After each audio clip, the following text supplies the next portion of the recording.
ଆସନ୍ତୁ ଶୁଣିବା ଡକ୍ଟର ନୃପରାଜ ସାହୁଙ୍କର ପ୍ରୀତିଲଗ୍ନା ଓ ଅନ୍ୟାନ୍ୟ ଗଳ୍ପ ସଂକଳନରୁ ଗଳ୍ପ ଅଧା କାହାଣୀ। ନୀଳମାଧବଙ୍କ ଦର୍ଶନ ସାରି ମନ୍ଦିର ବେଢ଼ା ଭିତରେ ଥିବା ମଣ୍ଡପ ଉପରେ କିଛି ସମୟ ପାଇଁ ବସିଥିଲି। ଡିସେମ୍ବର ସନ୍ଧ୍ୟାର ଶୀତୁଆ ପବନ ଆସି ବାଜୁଥିଲା ଦେହରେ। ଗହଳି ବିଶେଷ ନଥିଲା। ମଣ୍ଡପ ପରିବେଶ ବେଶ୍ ଶାନ୍ତ ଲାଗୁଥିଲା। ମୁଁ ଆସିବା ଆଗରୁ ମଣ୍ଡପରେ ପାଖାପାଖି 10 ବର୍ଷର ଜଣେ ବାଳକ ବସିଥିଲା। ତା ପାଖରେ ବସି ପଚାରିଲି, ତମ ଘର ଏଇଠି? ପିଲା କହିଲା, ହଁ। ପଢ଼ୁଛ? ହଁ। କେଉଁ କ୍ଲାସରେ? କ୍ଲାସ୍ 7। ତମ ବାପା କ'ଣ କରନ୍ତି? କିଛି ନାହିଁ। ମମି କ'ଣ କରନ୍ତି? ଟିଚରସିପ୍। କେଉଁଠି? ଏଇ କଣ୍ଟିଲୋ ଗାର୍ଲସ ହାଇସ୍କୁଲରେ। ଆଉ ବେଶୀ ପଚାରିବାଟା ଯଦିଓ ଚାହୁଁନଥିଲି, କାହିଁକି କେଜାଣି ପଚାରିବାକୁ ଭାରି ଇଚ୍ଛା ହେଲା। ତମ ମମିଙ୍କ ନାଁ? ମିତା ମହାନ୍ତି। ମନ୍ଦିର ଭିତରକୁ ଯାଇଛନ୍ତି। ମୋ ଛାତି ଭିତରେ ଯେମିତି ଏକ ବୈଦ୍ୟୁତିକ ସ୍ରୋତ ସଞ୍ଚରିଗଲା। ଖୁବ୍ ସନ୍ତର୍ପଣରେ ଟିକେ ଘୁଞ୍ଚିଗଲି ପିଲାଟି ପାଖରୁ। ପିଲାଟା କିନ୍ତୁ ତା ଢଙ୍ଗରେ ଯେମିତି ନିର୍ବିକାର ଉତ୍ତର ଦେଉଥିଲା, ସେମିତି ହିଁ ବସିଥିଲା। ତାର ମୋଟେ ନଜର ନଥିଲା ମୋ ଉପରେ, ଅଥବା ଆଦୌ ଗୁରୁତ୍ୱ ଦେଉନଥିଲା ମୋ ପ୍ରଶ୍ନମାନଙ୍କୁ। ପିଲାଟି ପାଖରୁ ଉଠି ଆସିଲି ମୁଁ। ବେଢ଼ା ଭିତରେ ଏକ କୋଣକୁ ଥିବା ବଉଳ ଗଛ ମୂଳରେ ଥିବା ପିଣ୍ଡା ଉପରେ ଚୁପଚାପ ବସିଲି। ଅନେଇ ରହିଲି ମନ୍ଦିର ମୁଖ୍ୟ ଦ୍ୱାରକୁ। କିଛି ସମୟ ପରେ 3 ଜଣ ମହିଳା ବାହାରି ଆସିଲେ ଠାକୁରଙ୍କୁ ଦର୍ଶନ ସାରି। ପିଲାଟା ଉଠି ଚାଲିଗଲା ସେମାନଙ୍କ ସହିତ। ଅଦୂରରେ ଥିବା ଜୋତା ଷ୍ଟାଣ୍ଡ ପାଖରେ ସେମାନେ ଜୋତା ପିନ୍ଧିଲା ବେଳେ ଯଦିଓ ଦେଖିଲି, ନିଶ୍ଚିତ ହୋଇପାରିଲିନି। ଶୁଣିଥିଲି ମିତା କଣ୍ଟିଲୋ ପାଖ କେଉଁ ଗୋଟେ ଗାଁରେ ବାହା ହେଇଛି। ଇଏ ସେଇ ମିତା ନା ଆଉ କେହି? ଦୌଡ଼ି ଯାଇ ପଚାରି ଦେବାଟା ମୋର ସାହସ ହେଲାନି। ବେଢ଼ା ଭିତରେ ବସି ମୁଁ ଖାଲି ଭାବି ଚାଲିଥାଏ। ଅନେକ ସମୟ ଯାଏଁ ମୁଁ କିଛି ନିଷ୍ପତ୍ତିରେ ପହଞ୍ଚି ପାରିଲିନି। ଶେଷରେ ଭାବିଲି, ମିତାକୁ ଥରୁଟିଏ ଦେଖା କରିବା ଉଚିତ ହେବ। କିନ୍ତୁ ତାର ଠିକଣା ଯେ ମୋ ପାଖରେ ନାହିଁ। ହଁ, ଗାର୍ଲସ ହାଇସ୍କୁଲରେ ଶିକ୍ଷୟିତ୍ରୀ ପରା। ତେବେ ବଡ଼ଦିନ ଛୁଟି ପାଇଁ ସ୍କୁଲ ବନ୍ଦ ଥାଏ। ଆଉ 2 ଦିନ ପରେ ନୂଆ ବର୍ଷରେ ସ୍କୁଲ ଖୋଲିବ। ଯଦିଓ ସେଦିନ ରାତିରେ ହିଁ ଫେରି ଆସିବାର ଥିଲା, ଫେରିବାଟା ଉଚିତ ମନେ କଲିନି। ଆଉ 2 ଦିନ ପାଇଁ ରହିଗଲି ଲଜରେ। ମିତାର ସଠିକ୍ ଠିକଣା ଖୋଜିବା ଆଗରୁ ମୋ ପାଖରେ 2 ଦିନ ସମୟ। ଖୁବ୍ ବ୍ୟତିବ୍ୟସ୍ତ ଲାଗୁଥାଏ। ମୋ ପାଇଁ ଦୁର୍ବିସହ ହୋଇପଡ଼ୁଥାଏ ସମୟ। ଇତିମଧ୍ୟରେ 20 ବର୍ଷ ତଳର ସବୁଯାକ ସ୍ମୃତି ଜୀବନ୍ତ ହୋଇ ଉଠୁଥାଏ ମୋ ଆଗରେ। ଗ୍ରାଜୁଏସନ୍ ପ୍ରଥମ ଶ୍ରେଣୀ ଅନର୍ସରେ ପାସ୍ କରିବା ପରେ ମୁଁ ଆଉ ଅଧିକ ଉଚ୍ଚଶିକ୍ଷା ପାଇଁ ଯାଇପାରିଲିନି ମୋ ପରିବାରର ଆର୍ଥିକ ଅସୁବିଧା ହେତୁ। ତେଣୁ ମୁଁ ଆଡ଼ମିସନ୍ ନେଲି ବଲାଙ୍ଗୀର ବିଇଡ଼ି କଲେଜରେ। ସେଇଠି ହିଁ ଦେଖା ହୁଏ ମିତା ମହାନ୍ତି ସହିତ। ସାବନା ରଙ୍ଗର ତନୁପାତଳି ଝିଅଟିଏ। ଖୁବ୍ ସରଳ। କିନ୍ତୁ ତା ଆଚାର, ବ୍ୟବହାର, କଥାବାର୍ତ୍ତା ସବୁଠି ଯେମିତି ଏକ ନିରୀହ ସରଳତା ଭରି ରହିଥାଏ। ବିଇଡ଼ି ଟ୍ରେନିଂ ସେମିତି ଏକ ଲମ୍ବା ସମୟ ନୁହଁ। କିନ୍ତୁ ମିତା ଭଳି ଝିଅ ଯିଏ ମୁହୂର୍ତ୍ତକରେ ତାର ବ୍ୟବହାରରେ କିଣି ନେଇପାରେ ଅନ୍ୟକୁ, ସେଇ ଦୃଷ୍ଟିରୁ ଟ୍ରେନିଂ ପିରିୟଡ଼ ବି ଯଥେଷ୍ଟ ଅର୍ଥପୂର୍ଣ୍ଣ ଥିଲା। ମୁଁ ଜାଣିନି କ'ଣ ପାଇଁ ମିତା ମୋତେ ତା ମନେ ମନେ ଏତେ ନିଜର କରି ସାରିଥିଲା। ମୋଠୁ ଆହୁରି ବ୍ରିଲିଆଣ୍ଟ ପିଲା ଥିଲେ ଟ୍ରେନିଂ ସ୍କୁଲରେ। ମୋଠୁ ଆହୁରି ସୁନ୍ଦର ପିଲା ବି ଥିଲେ। କ୍ଲାସରେ ପଢ଼ିଲା ବେଳେ ସାମ୍ନା ଧାଡ଼ିରେ ମୁଁ ବସୁଥିଲି।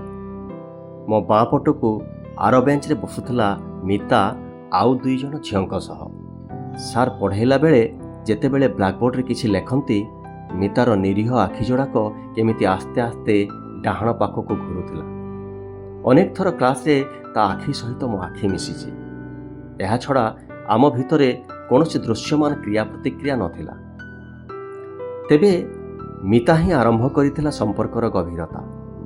ଟ୍ରେନିଂର ପ୍ରଥମ ମାସ ପରେ ପରେ ହିଁ ଘଟଣାର ଆରମ୍ଭ ହୁଏ ମିତାର ପ୍ରଥମ ଚିଠିରୁ।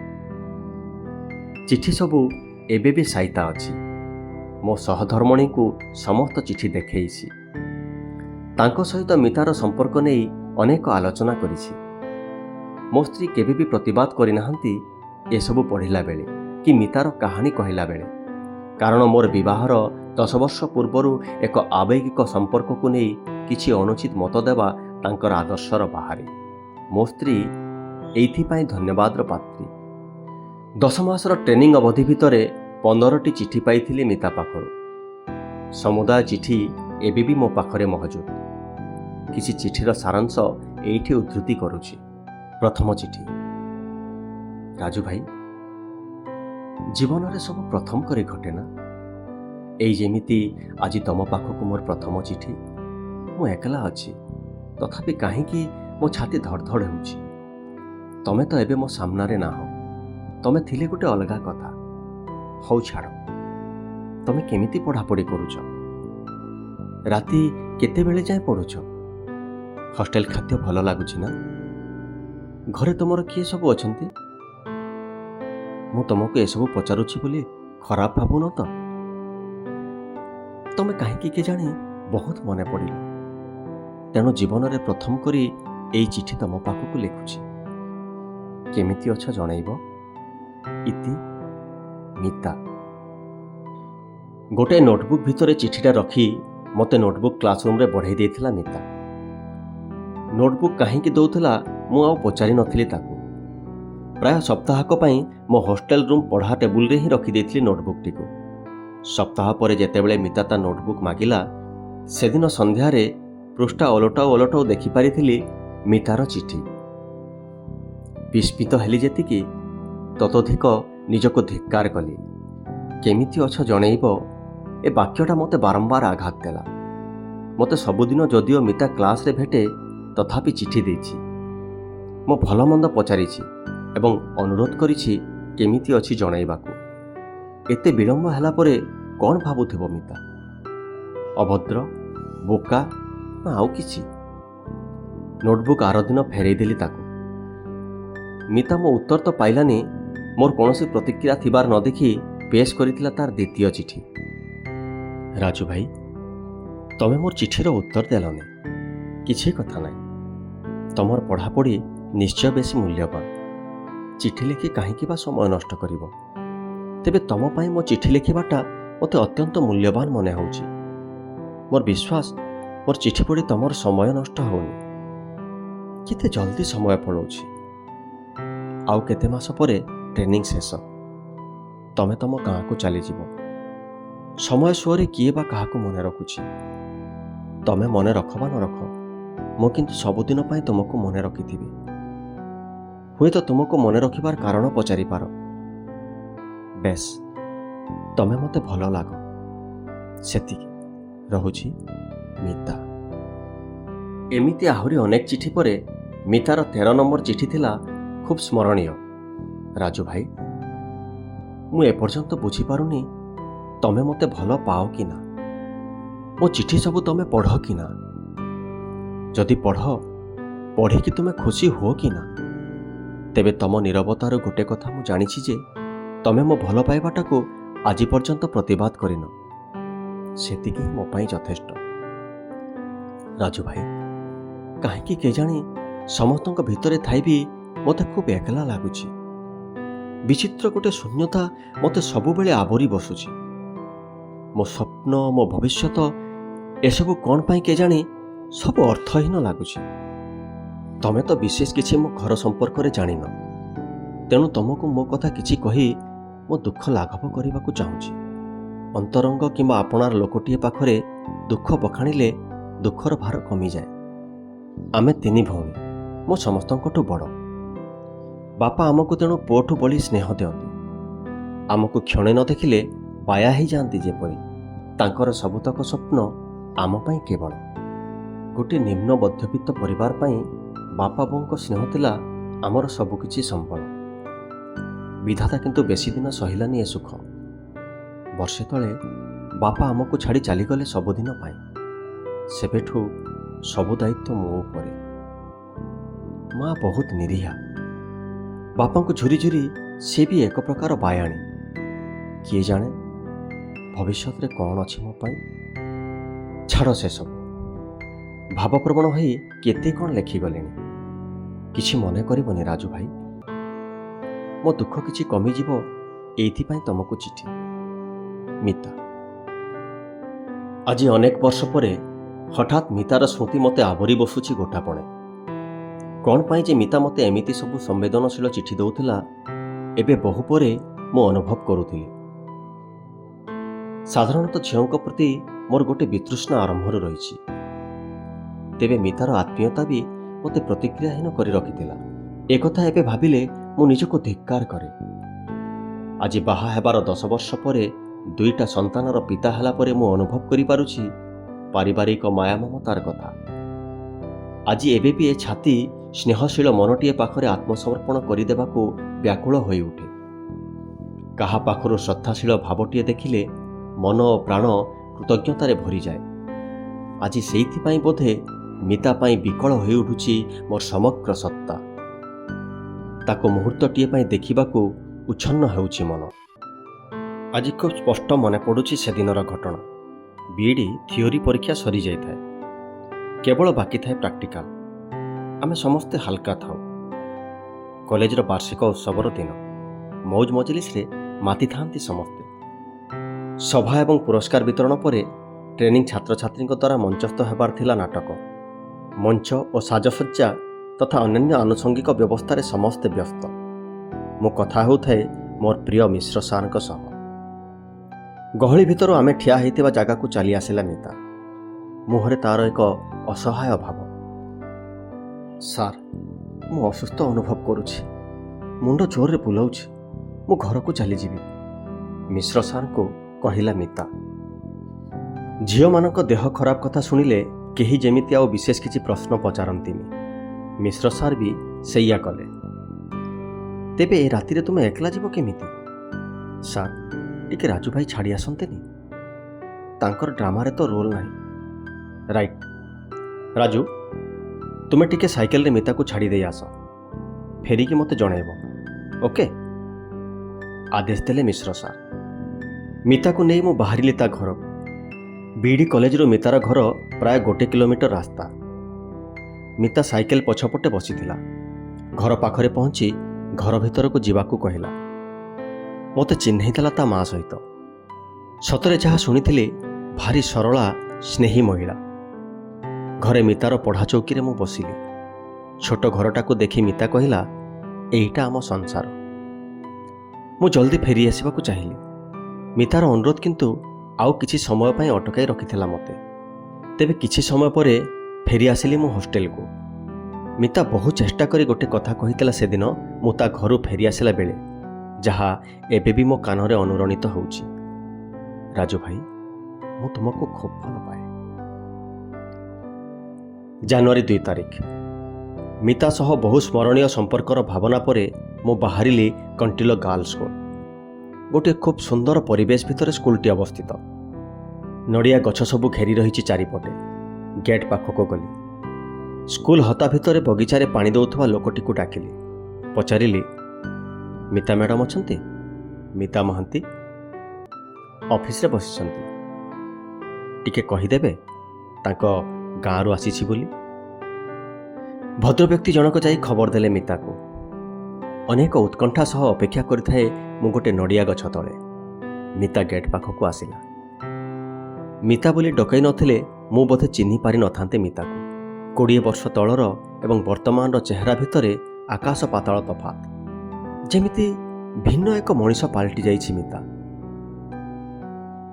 ମୋତେ ଦେଖି ସେ ବି ଚିହ୍ନି ପାରିଲାନି।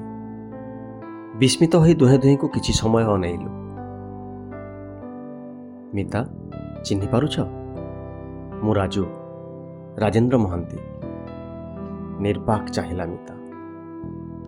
ଏମିତି ଏକ ଅପ୍ରତ୍ୟାଶିତ ଘଟଣା କେବେ ବି ସେ ଆଶା କରିନଥିଲା ବୋଧେ। ନୀରବତା ଭାଙ୍ଗି କହିଲା, ତମ ସହିତ ଅନେକ କଥା ଅଛି ରାଜୁ ଭାଇ। ମୋତେ ଟିକେ ସମୟ ଦେଇପାରିବ? ତମକୁ ଭେଟିବି ବୋଲି ତ 3 ଦିନ ହେଲା ମୁଁ କଣ୍ଟିଲୋରେ ପଡ଼ି ରହିଛି। ତମେ ମୋତେ ସମୟ ମାଗୁଛ? ସେଦିନ ନୀଳମାଧବଙ୍କ ମନ୍ଦିର ବେଢ଼ାରେ ଅପ୍ରତ୍ୟାଶିତ ତମ ପୁଅକୁ ଭେଟିଥିଲି। ତମ ଖବର ପାଇ ଦେଖିବାକୁ ମନ ଖୁବ୍ ବ୍ୟାକୁଳ ହେଲା। ତେଣୁ ଚାଲି ଆସିଲି। ତେବେ ସେଇ ନୀଳମାଧବଙ୍କ ମନ୍ଦିରକୁ ଆଜି ସନ୍ଧ୍ୟା 5ଟା ବେଳେ ଆସିପାରିବ ନା ରାଜୁ ଭାଇ? ନିଶ୍ଚୟ ଆସିବି। ତେବେ ସେଇଠି ମିଶିବା। ଅନେକ କଥା ଅଛି। ମିତା ସହିତ ଦେଖାହେବ ସନ୍ଧ୍ୟା 5ଟା ବେଳେ।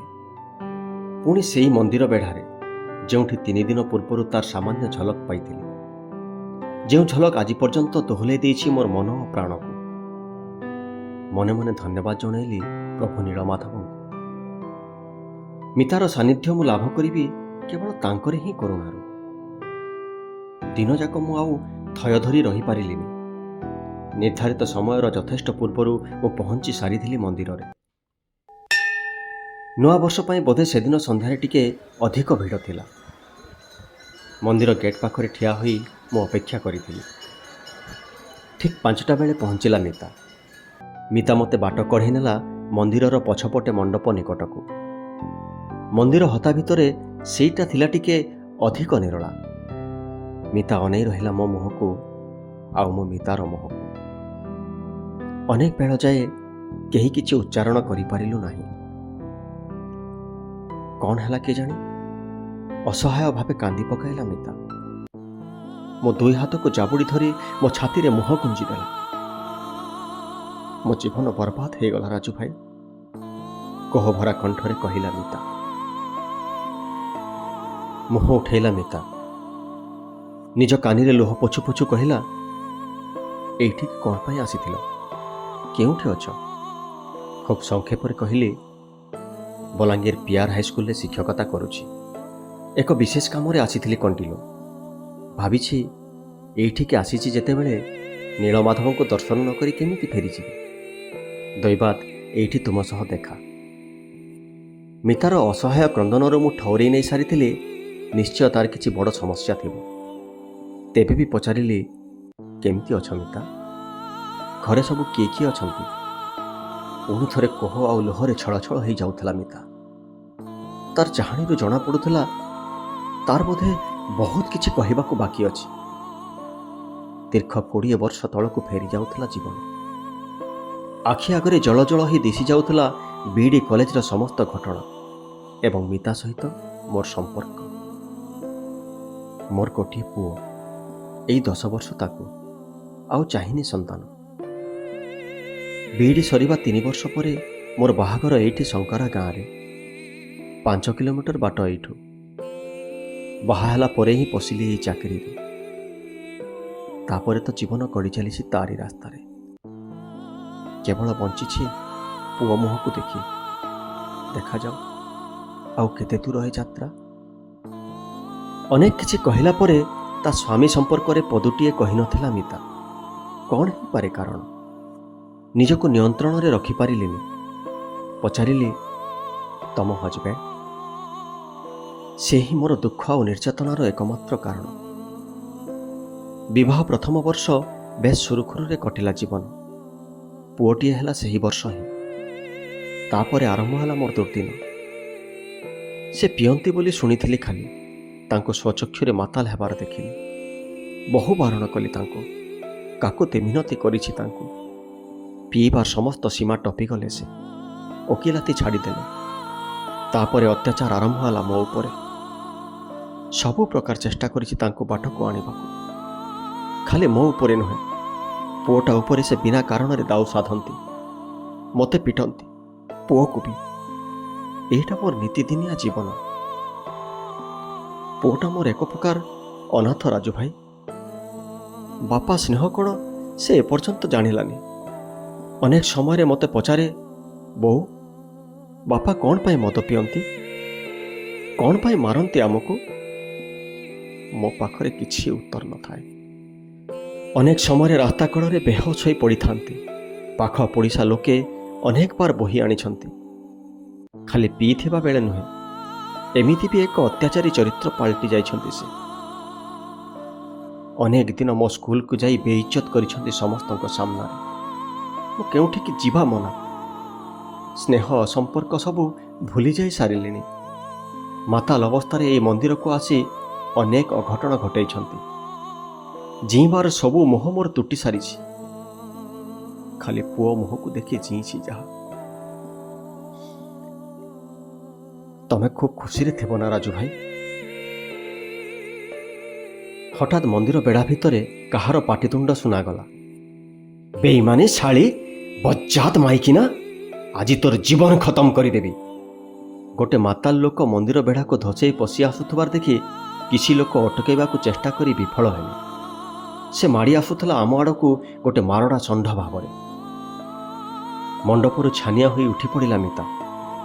ଆହତ ହରିଣୀଟିଏ ଯେମିତି ସାମ୍ନା କରୁଛି ଗୋଟେ ମହାବଳ ବାଘକୁ। ଲୋକଟା ଝାମ୍ପି ପଡ଼ିଲା ମିତା ଉପରକୁ। ମିତାର ଲମ୍ବା କେଶ ଟାଣି ଟାଣି ଘୋଷାରି ନେଉଥିଲା କେଉଁଆଡ଼େ। ବାରମ୍ବାର ତା ଛାତିରେ ପିଠିରେ ଗୋଇଠା ପ୍ରହାର କରୁଥିଲା। ଆର୍ତ୍ତ ଚିତ୍କାର କରୁଥିଲା ମିତା। ଅବିନ୍ୟସ୍ତ କେଶ ରାଶି। ତା ବକ୍ଷରୁ ଖସି ଯାଉଥିଲା ପିନ୍ଧା ଶାଢ଼ୀ।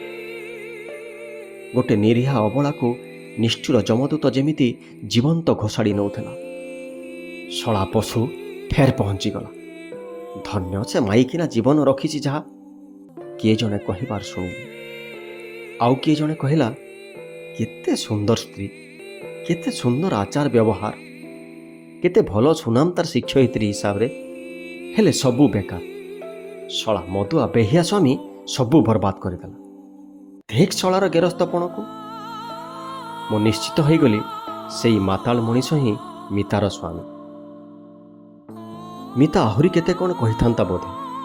ସେ ବୋଧେ ଅଜାଡ଼ି ଦେଇଥାନ୍ତା ତା ଦୀର୍ଘ ଦିନର ଯନ୍ତ୍ରଣାର କାହାଣୀ ମୋ ଆଗରେ। ଏବେ ବି ମୋ ଉପରେ ମିତାର ଅପ୍ରତିହତ ବିଶ୍ୱାସ ଥିଲା। କିଛି ମୁହୂର୍ତ୍ତ ପାଇଁ ନହେଲେ କାହିଁକି ତା ମୁହଁ ଗୁଞ୍ଜି ଦେଇଥାନ୍ତା ମୋ ଛାତିରେ। ସେ କାହିଁକି ଭୁଲି ଯାଇଥାନ୍ତା ନିଜର ଅସ୍ତିତ୍ୱ। ଏହି ବିଶାଳ ପୃଥିବୀରେ ସେ ଯେମିତି ଖୋଜୁଥିଲା ତା ଆଶ୍ରୟ ପାଇଁ ଚାଖଣ୍ଡେ ଜାଗା।